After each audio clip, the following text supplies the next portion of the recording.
Assalamualaikum and hai semua. So, kita akan proceed our discussion dalam video ini bagi subtopic 1.4 which needed us to explain the motion of charged particle. So, generally I divide the case into 4 cases. So, we start with the first case which involve the stationary charge.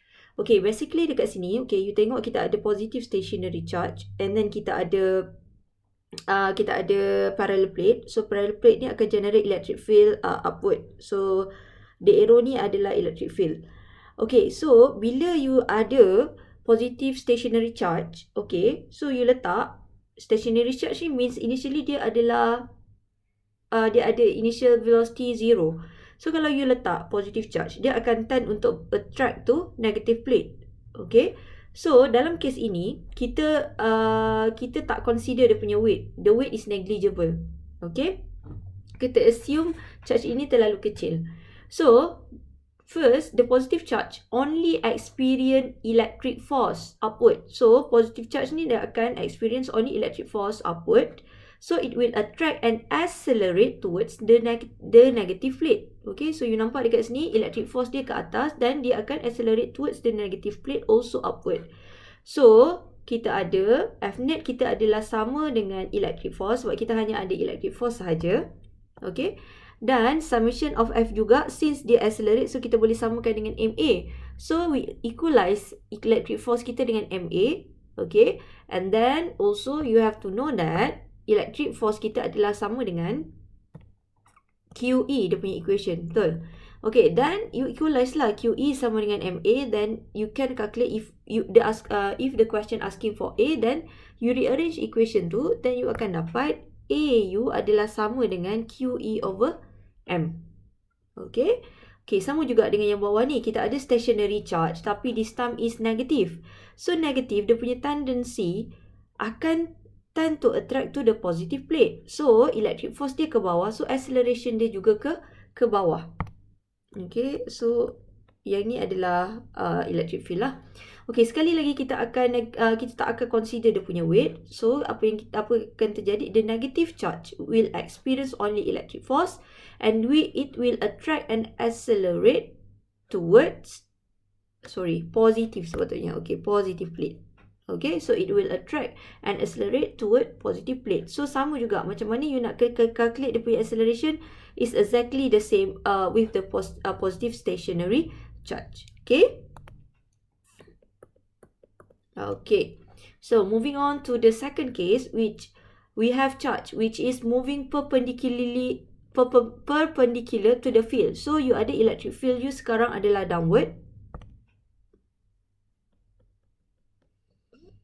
Okay, so you ada electric field you downward. Okay, sekarang you ada positive charge yang initially dia bergerak. Maksudnya you ada initial velocity lah. Tapi dia move dalam keadaan perpendicular to the field. So you the charge ni tengah jalan-jalan. Okay, positif ni dia ada tendensi untuk tertarik kepada negative plate. So bila dia ada tendensi untuk dia bergerak kepada negative plate, semakin lama semakin dia akan tertarik kepada negative plate dan dia akan bergerak dalam keadaan parabolic path. So sebenarnya kes kedua ini sebenarnya dia sama dengan projectile motion. Okay, dia sama dengan projectile motion. Okay, sebab dia project, dia punya cara dia bergerak dalam keadaan parabolic path. Okay, positif dia akan tertarik kepada negatif, so dia punya parabolic path dia adalah ke arah negative plate. Sebab dia punya electric force adalah downward, therefore the acceleration along the vertical component adalah ke bawah. Pada kes ini juga kita tak consider dia punya weight. Okay, the weight is negligible. Therefore, the positive charge only experience electric force, so it will attract to the negative plate and deflect, follow the parabolic path. Okay, so sama juga dengan negatif. So kalau negatif, beza dia, okay, kita ada negative charge masuk kepada medan elektrik, so dia akan tend untuk pergi kepada positive plate lah. Itu je beza je. Sama je. Kes ni weight is negligible, but then this time the negative charge will experience electric force and it will attract to positive plate and deflect, follow the parabolic path. Okay, tapi kadang-kadang soalan dia tak tanya untuk kita explain, but then dia suruh kita kira. Okay. Okay, so untuk kira, okay, contohlah it asking to find for the acceleration. So acceleration is actually only involve along y component. So sama je sebenarnya macam tadi dia punya equation, but this time I'm really particular to put untuk y component. So summation FYU adalah sama dengan MA actually. So summation FYU, sebab kita hanya ada electric force, kita samakan dia dengan electric force lah. Okay, so ini sebenarnya adalah FE. Okay, so you rearrange equation, you equalize equation 1. Okay, this one is equation 1. Equation 2, you equalize, you akan dapat AYU sama dengan QE over M. Tapi sekiranya, okay, the question asking for SX ke, okay, the horizontal distance traveled by the charge or ataupun vertical distance traveled by the charge, you akan guna equation of projectile motion. You kena ingat kalau projectile motion sebelum ni, kita punya AY kita adalah gravity. Kita substitute negative G. But for this time, you have to remember that we have the value for A. Okay, so you have to calculate the AY first and then substitute into the projectile motion equation. Okay, so SY itu adalah jarak di antara initial point travel. Okay, maksudnya inilah vertical point. You tak boleh assume SYU adalah sama dengan distance between two plate. So, ini adalah distance between two plate. So, you tak boleh kata SYU is just simply sama dengan D. Salah lah. Okay, sebab dia travel daripada, okay, ini adalah initial point dia, ini adalah final point dia. So, this is just SY. So, SYU tak sampai pun D. So, you kena cari lah. Okay, guna equation projectile motion. So, hope you understand lah. Okay, and then case number 3, kita ada charge moving parallel to the field. Kalau tadi kita ada charge, moving charge, tapi moving perpendicular 90 degree to the field. Tapi sekarang kita ada charge yang moving parallel, maksudnya selari dengan kita punya field. So, sekarang electric field you upward. Okay, electric field you ke atas. And then sekarang, pergerakan positive charge you adalah ke atas. Okay, so pergerakan dia adalah sama juga dengan electric force. So, memang positive charge ni memang tendency dia untuk bergerak kepada negative plate.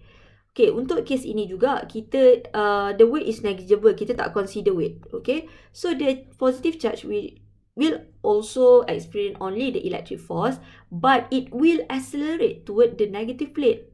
Okay, dia memang ditarik dan kebetulan dia pun bergerak. Dia bergerak ke arah sana dan dia juga sepatutnya memang ditarik ke arah negative plate. So, dia akan bergerak lebih laju lah. So, it will accelerate. Tapi, kalau yang macam this one, kita ada positive. Kita also ada positive charge. Okay, positive charge ini sebenarnya tendensi untuk ditarik ke arah negative plate. Ke arah sini lah. Okay, tetapi sekarang positive charge ini, kita tengah tarik dia. Okay, maksudnya kita ke arah pergerakan dia adalah towards positive plate. Okay, so seolah-olah ada daya yang ditarik ke atas dan ada daya yang menarik dia ke bawah. So maksudnya, okay, bukan weight yang tarik dia ni, mungkin ada external force yang kita kenakan dan menyebabkan positive charge ini bergerak ke bawah. So the positive charge only experience the electric force. Okay, tapi dia akan decelerate. Maksudnya dia akan bergerak ke bawah dalam keadaan deceleration. Maksudnya semakin lama semakin slow lah. Okay, itu beza dia. Yang ini dan yang ini. Yang ini memang nak ditarik. Memang dia akan tertarik kepada negatif dan dia pun sedang bergerak. So semakin lama semakin laju lah. Yang ini sepatutnya you akan ditarik kepada negatif, tapi you nak bergerak in opposite direction with electric force. So you akan decelerate. Okay, so sama juga yang ini, sama juga dengan yang atas. Kalau you nak kira dia punya acceleration, just equalize you punya electric force dengan MA, and then you rearrange, you akan dapat acceleration is equals to QE over mass of the charge. Okay. Okay, and then moving on to the last case. Okay, this is the only case that we taking into consideration the weight. Okay, tetapi the weight is in opposite direction with electric force. So, contohnya kat sini you ada negative charge. So, negative charge ni tendensi untuk ditarik ke arah positive plate. So, FE dia ke atas lah, electric force dia bertindak ke atas. And then you tahu weight is always acting downward ke arah bawah. Okay, so dia mesti FE dengan W mesti in opposite direction, but then equal in magnitude. Maksudnya if you punya FE ni 10, FEU is 10 Newton, and then weight U pun kena 10 Newton lah. Okay, same in magnitude but opposite direction. So, the negative charge will travel in a straight line. Because why? Sebab FE dan weight ini kita akan cancel. Okay, sebab magnitude dia sama, but then dia bertindak di dalam arah yang berbeza. So, kita akan simply tulis Fy kita sama dengan kosong lah. So, Fnet kita balance. So, Fe kita akan tambah tolak because of opposite direction. So, Fe kita just simply sama dengan weight. Okay, so kita rearrange kalau kita nak cari kita punya nilai mass untuk charge tu. So, we just rearrange equation.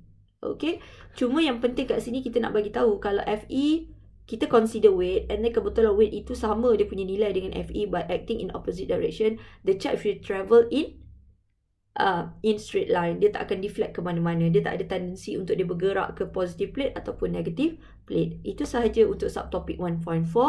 Hopefully you guys will understand and this video will help you. Thank you.